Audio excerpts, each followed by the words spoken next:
Magandang araw, Lubowans. Narito na ang mga latest mula sa Bayan ng Lubo. Ito po ang Lubotang Lao TV News Update. Nagsimula na ang spawning season o pangingitlog ng mga tamak dito sa ating bayan.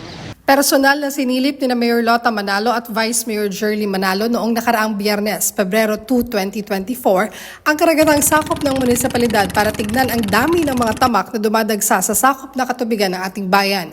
Noon ding Sabado ay nakipagpulong si Vice Mayor Jerly sa mga mangingisdang Lubowan kasama ang Municipal Agriculture Office sa SB Session Hall ukol naman sa pagbabawal sa paghuli ng tamak sa ating bayan sang-ayon sa Fishery Ordinance ng ating munisipalidad.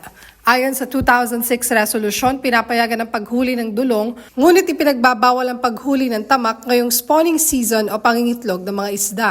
Kasabay ng pagpupulong ay pinagkalooban din ng tig 500 pesos at tig 5 kilong bigas sa mga registered bangka owners sa Dumalo at tinalakay ang mga livelihood programs na ibibigay sa kanila ng lokal na pamahalaan. Nagsagawa naman ang Lubo Rural Health Unit ng Search and Destroy at Misting Operation sa Sitio Hulo, Barangay Banalo noong Martes, February 6 matapos makapagtala ng isang kaso ng dengue roon.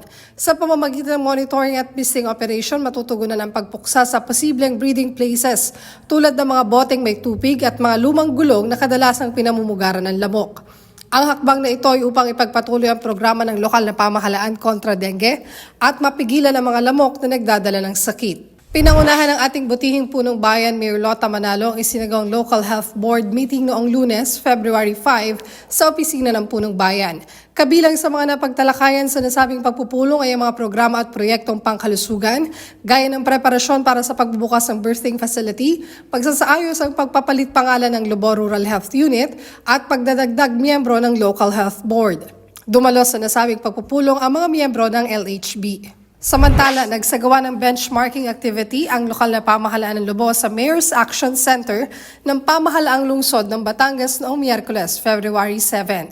Pinangunahan ni Acting Municipal Administrator Loridel Ilagan at Lester Rubin Kai Ayag ang naturang benchmarking kasama ang ilang department at office head ng ilang opisina ng ating pamahalaang bayan. Layo ng lakbay-aral na alamin ang mga hakbang at mga kasanayan na kanilang ginagawa upang maibaba sa mamamayan ang mga programa lalo't higit sa pangangalaga sa kalusugan at makapagbigay pa ng mas maayos na serbisyo para sa mamamayan.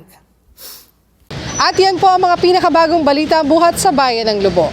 Ako po si Angelica Tienza Romero. Muli, ito ang Lubotang Lao TV News Update.